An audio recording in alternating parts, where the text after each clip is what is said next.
kargang tila mga bata. Ang tanawin ito, ulat ni Apostol San Pablo sa mga taga-Efeso.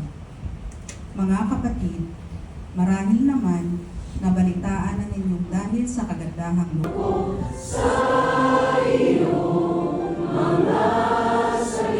na sa buhay natin, kagaya ng tatlong pantas na ito, o three wise men, tayo ay naglalakbay. Tayo ay naglalakad sa buhay.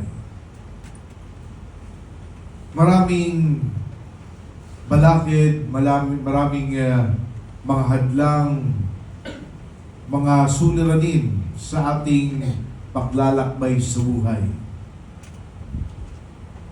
Nandyan yung mga panganib, mga di kanais-nais na mga sitwasyon.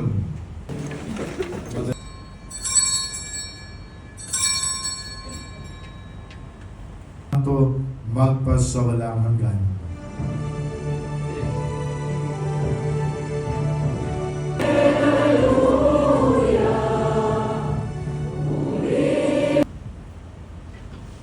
Ito ang kordero ng Diyos, ito nag-aalis sa mga kasalanan ng sanlibutan.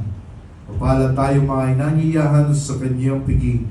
Panginoon, hindi ang karapat-dapat na magpatuloy sa iyo. Ngunit sa isang salita mo lamang ay gagaling na ako.